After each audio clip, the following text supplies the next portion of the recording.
for training sometimes. You're listening to Exopolitics Today with Dr. Michael Salla, your source for the uncensored truth regarding the human, extraterrestrial, global, and political agenda. Click the like button and subscribe to this channel. And now, here's Dr. Michael Salla. Well, I'm very happy to have JP back to Exopolitics Today. He's got some updates to share with us. And JP, welcome back, and looking forward to hearing from you. How you doing, Dr. Michael Salla? Thank you for the opportunity. Well, do you want me to just ask some questions, specific questions about this Ukraine arc that you were told about? I mean, you began by telling me that you had been given coordinates about close to a month ago. So, who gave you those coordinates, and what were you told? It was a friend of mine from the Air Force, and he gave me the coordinates, and then I told him, why are you giving me these coordinates? He's like, hey, there's an arc there, and we're gonna have to be protecting that particular arc. I remember me telling you when I went to the arc of the Atlantic, when we went there, I remember telling you that, the Russians and the Chinese was with us in that arc. And we went down to the Atlantic together, and we were in ranks. But I remember also telling you this was push. Like, we did not really want the Russians down there with us to share the information, not unless they let us in Russia into their arc, because they have an arc in Russia as well. And we told the Russians, hey, if you let us in your arc in Russia, we're going to let you in our arc over here that we found, the Atlantic, that we had a ship on top of it for I don't know how long, since 2014, since I think I got taken there the first time when it was not activated. But now that they're activating and all these arcs are activating, the one in Ukraine activated as well. And they did not want, like, how can I put this? The United States, they know that that arc in Ukraine is one of the biggest arcs that we have on Earth. It's bigger than the one in the Atlantic, and it's slightly bigger than the one in the moon that we have there. So this arc is a big deal. It has one of the biggest libraries of biological life forms that we had in Earth history. And this library that they say that this arc has is a huge room with capsules of all kind of seeds of plants and plant life. It's not like biological, like it's not like mammal or not, it's only plant life. But these plant life, they have properties that can help humanity a lot in different ways. So it has a big library of seeds it was in these capsules in this particular arc in Ukraine. And I think the arc that they found in Russia, it also has a type of library, but that library is a library of some sort of technology that the Russians, they don't want to share with us yet until they took over the Ukrainian arc.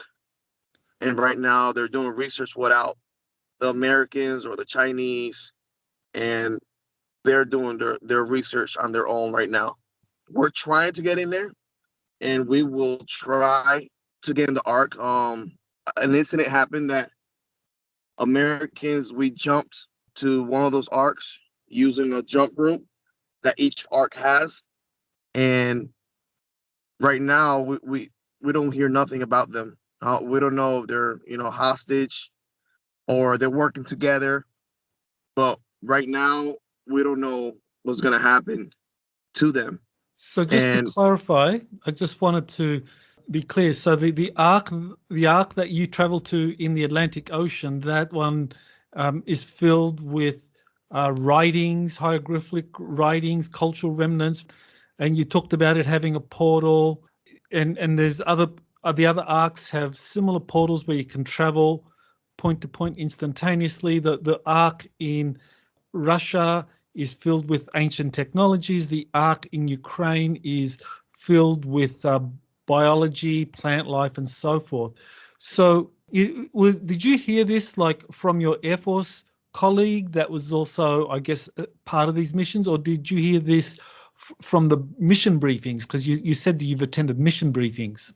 Yeah, more like the mission briefings. They were talking when we were in Atlantic and that arc over there. They were talking about, all these different arcs, and I told you and I gave you the coordinates, and our next step was we were going to go to the Ukrainian arc, to that coordinates that I gave you a month ago, before all this happened, and we kind of knew because the arc in the Atlantic, it was pushed like. How can I say this? Like, they're not blackmailing, but the Russians, they brung their ships, like they surrounded us, and they wanted the Russians to go down to this Atlantic arc to see what they could find. But there's an area that was closed out that the Russians did not go to that is really, really also filled with technology on the Atlantic arc that is similar to the Ukrainian arc. So there's an area also in the Ukrainian arc, but I don't think they can get access. They're going into the arc without permission, without the access. Like, they're pushing their way in the arc. And what we don't want to happen is that they destroy while they push in and not having the access that they really have, that they will destroy some historical finds that we could find. When you push your way and use bombs to push your way in, or door bombs, or like those square little bombs, like to push your way in to keep going deeper, you're destroying what is the craft itself. Because how can I put this? Once you destroy certain parts of crafts, it keeps shutting off. I don't know if you understand what I'm trying to say, but it shuts off by sections if you destroy certain parts of the craft. And right now, on the Ukrainian craft, there's an area that is becoming dark. It's not becoming warm no more. So what's happening, I think they're forcing their way into the Ukrainian arc, and they're shutting down certain sections of it because they're being forced in there. So I think it's a defense mechanism of the arc to shut down and to stop giving the heat and stop turning on. And what we're scared of, that if we lose that arc and it shuts down, we're not going to have the information to connect to the other arcs. That's what we've been doing. We've been connecting arcs to arcs, and we've been having information connecting arcs to arcs about the past and about different solar systems and all that, where these arcs have been. And so this arc, yeah. So I was just going to say, so these arcs are kind of like part of an integrated network sharing information, which would be for the benefit of humanity if we began cooperating. But what you're saying is that the arc in Ukraine, because the Russians have intervened militarily and have taken over the area, and they're using explosives, or they're using kind of kinetic means to get access to this arc, that's leading to it shutting down, and of course that impacts the entire network. Well, in Ukraine, there's actually two arcs. There's one that I gave the coordinate, but the other one is smaller. Is way smaller from that one. Is like probably a quarter the size of the coordinates I gave you. But this smaller arc is really important also. But I do not know the coordinates of that arc. So maybe in the future, when we see where the Russians are going, because where they're coming from the south, they're coming from the east, and they're coming from the north. So this smaller one, I don't know if it's by Kiev. What is that city that they're getting close with? 40-mile long convoy. Oh yeah, I always pronounced it Kiev, but now the news reports call it Kiev, so I'm not sure what's going on there. Kiev. So I think it's closer to there, the other arc. And I just hope this arc is not under the square of Kiev.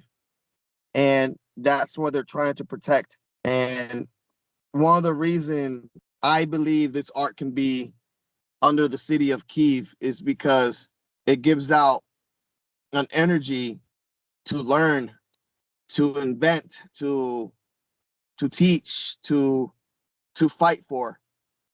But I don't want to connect that to that, but there's another arc. But my belief is in that area, in that area where that convoy is heading to. Okay, well, let's talk a little bit more about this arc that's near the city of Kherson. The one near the Crimean Peninsula. Okay. So that arc, the big one that you gave me the coordinates to, that's buried under the Olensky Sands National Park, and it's a desert. It's the only natural sand desert in Ukraine, and it's kind of always been a mystery to the scientific community how that area became a desert. And the explanation is that, well, it was overgrazing by sheep, which sounds ridiculous, but nevertheless, that's the official explanation. So, why would the land directly above this buried space arc be a desert?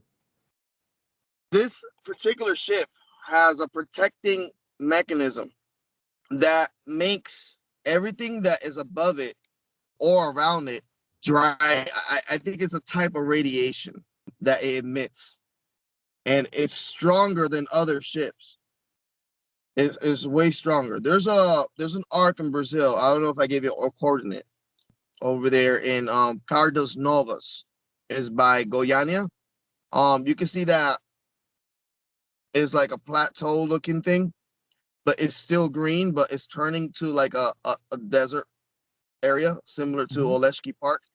But now is even activating more. And in this arc, it was actually activated, one of the first ones that were activated, but nobody haven't noticed it.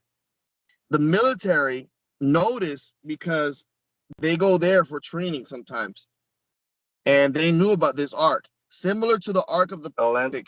We knew an arc was there, but we did not know it was activated. So people knew there was an arc there. There was something there. There was something there. When they figure out that arc was there first, I think that's when they tried to get, because Crimea was one of the first places they invaded and they got. So they tried before to get this arc, but it was not activated. So once it activated, that's what triggered, wow, this arc is we knew that we had to go a little bit more farther north to get this arc. Let's get this arc. So once the Russians brought the information back, I guess, to the Kremlin or somebody over there about what they found in the Olympic and what they saw about the jump rooms and all that, that's when they decided to push in. And I guess to not make it obvious, they're pushing from the north, they're pushing from the east, and they're pushing from the south to not make it as obvious. But as you know, the most land they got is from the south, going up to Crimea and more of that area where the Black Sea is. But the activation is caused by a type of radiation, and the reason the desert is like that is because of the radiation that it gives out. Yeah, that is very fascinating. People have tried to explain why this is a natural sand desert in Ukraine, but there it is. It's directly over an arc. And looking at the geography of it, when you see it on the Google Maps, it's a circular area. I think it's around 40 kilometers square. So it's only about 7 miles wide or in diameter. So yeah, it looks like there's some kind of circular object, or there could be a circular object buried underneath it. And if it's emitting some kind of energy, then things don't grow. That reminds me of the what is it, the crop circles, that when the crop circles are created, they also emit an energy, and people that go into the area of the crop circles kind of get sick, or they can get sick. So it sounds like this is what's happening there under Oleshki Sands with this arc that's now activating. But there is micro habitats. That's what's interesting. That is really rare. These micro habitats, they're scattered around in on these sand dunes, and they live. They exist, and it's these micro habitats are really rare in that particular area. Like, it's really rare, and they actually build forests. They actually planted forests for it to not keep spreading, because it was even getting bigger. But the Ukrainian government, they started building forests around it, and it stayed like that. It stayed on that particular shape. It's kind of interesting. Yeah, well, what really gives credibility to what you're saying is that, the fact now is that Kherson, the city and the administrative area, they call it Oblast, the Kherson Oblast, which includes this Oleshki Sands National Park, that was the first city captured by the Russian army in this incursion. So you have to ask yourself, well, why was that city given priority? Why not another city? Even though they are heading towards Kiev, but this city has been captured, and the space arc under the Oleshki Sands is now under the control of the Russian military. So when you were being given briefings about the different arcs, were you told that the portal that connects the Atlantic arc with the Moon arc and the other arcs, were there covert teams that went into this arc under the Ukraine, or under the Oleshki Sands? Yeah. There was a team, American team, that went there, but we don't know what's happening with them right now. They're not communicating back. But now that's one of the reasons I think Elon Musk is trying to help out, to see if we can get this communication back over this Oleshki Park and in the middle of Ukraine, to see if we can get this communication back with these guys that went in there. It was a group. I think I told you that they went to a mission, but I did not go to this mission. And that was the mission, to go into this. They jumped into the Ukrainian arc. Wow, that's interesting. And the guys that did go on that mission, they're still there, and they presumably are trapped, or could they have been captured? You think they've been captured by the Russians? Really, for me, I think we're still working together on this. But what it looks like is that they're trying to figure it out, the Russians, but they don't want to give information out about what they're finding. They don't want to spread it out until it's concrete. I think the Kremlin wants to give the news that they found these arcs, and Vladimir Putin want to give this speech about what they're finding. And I think there's a fight of who tells this information first. It's a historical, print kind of thing, But I still believe they're still alive, not captured, because they're smart people and they have knowledge. Because all these arcs, they're kind of built the same way, but this one in Oleshki Sand National Park over there in Ukraine is kind of way bigger than all the other arcs. But it's still laid out the same. The dimensions are bigger, but it's still laid out the same, the areas and all that. Mm-hmm.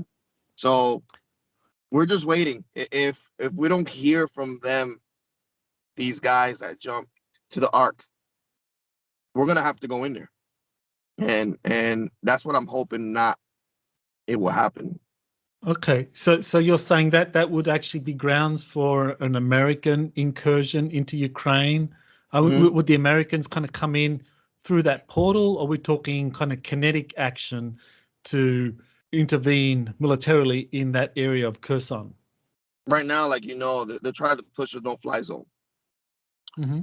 If they push a no-fly zone, that's when we can do probably other type of jumps or something like that to go in there and to see what's happening.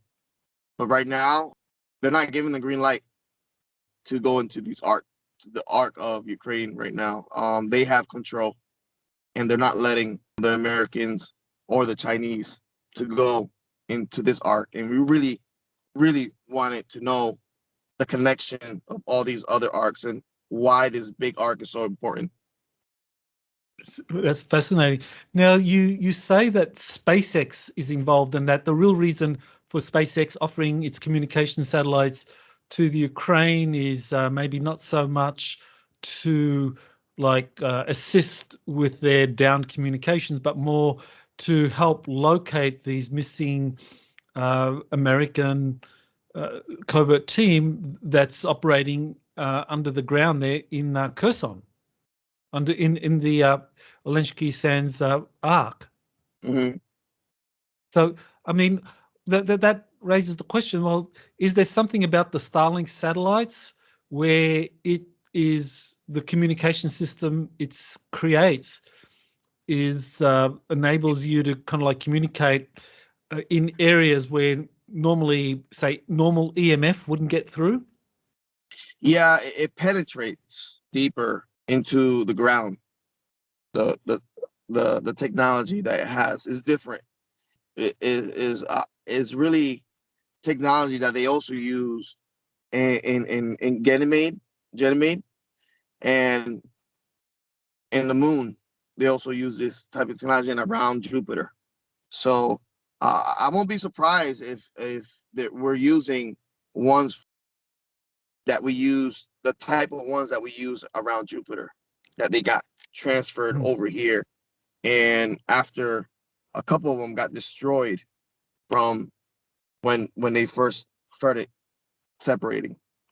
So essentially this Starlink satellite system that Elon Musk has set up, it's using some new technology that's, like you say, is used for these covert missions to the moon, to Ganymede and deep space, where it's able to penetrate deep underground. So that raises the question, is this really a quantum communication system using quantum entanglement, quantum teleportation, where light photons are what are transferred, and that's what creates the communication, whereas EMF is blocked by Faraday cages and all of that, so it's not useful. It's a type of quantum communication also that the Chinese have developed, but they never deployed theirs. But Elon Musk deployed it before them. But yeah, it's a kind of quantum entanglement communication type of communication. That's fascinating. So is that why someone tried to take down the Starlink satellites? You know, the 40 seem to have been shot down, or they crashed. Do you think it might have been because someone is not happy, the deep state is not happy that this quantum communication system is being created for Starlink? There was decoys that they're made and pushed out just in case something like that happened. So there was decoys, satellites that were not satellites, that also was deployed just in case. So when these satellites move in position, I guess they moved the decoys before moving the real satellites into position to see what would happen. And they knew that once they moved the decoy closer, they got destroyed. So the original satellites are still there. So it's kind of cool and smart what Elon Musk did by doing these decoys of satellites to see if they would get destroyed or not. So he thought ahead by doing that. Do you have much more time? I mean, how much more can we go for? We can go a couple more minutes. Okay, so I want to finish off then by, well, what do you think your next mission is going to be? Have you been given any heads up as to your next mission to an arc? Right now, I don't know if it's going to be a mission. Right now, we're just concentrating on what's happening over there in Ukraine. So everything is at a pause right now. So I haven't been told nothing. So we just wait what the president of the United States decision, as commander in chief, what he does with his decisions. And We just have to follow everything that he says and tells us to do. For now, everything is at a pause because of the situation that's happening now. Do you still think that at some point these space arcs are going to start floating into the air and they're going to be seen? And do you think this Ukraine arc is going to be one of those? I think it's going to be a moment in time, yes, that these arcs are going to fly up and everybody's going to see them. Yes. And the US military is, and I guess maybe Space Command, is ready for this, or they're anticipating this. Mm-hmm. I mean, you've been told this in the briefings that this is likely to happen? It might happen, but before that, the ships that are in the vicinity of Jupiter, they're going to get closer. And those ships are going to get closer before these arcs come up.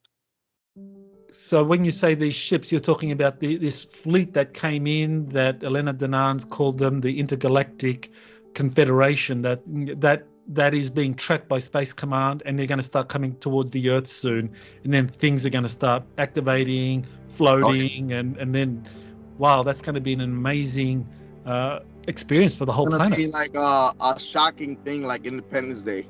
It's going to be crazy, but nothing is going to come out and try to destroy us. It's going to be the opposite.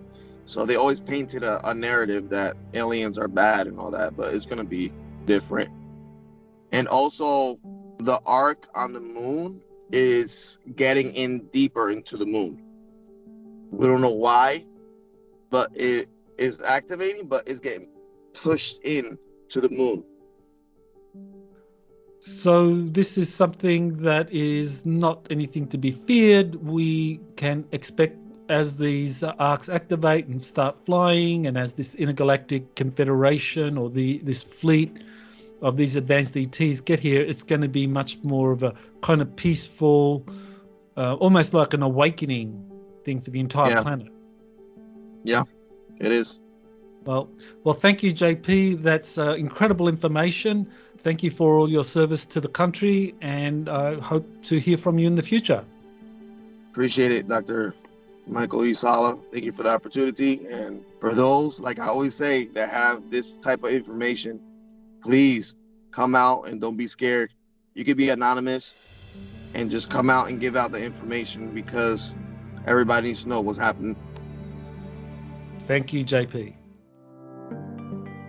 To learn more about Ukraine and what's coming in 2022 and beyond, I recommend my February 26 webinar, which is now available on Vimeo. Please remember to like and subscribe to my Exopolitics Today podcast to receive further updates.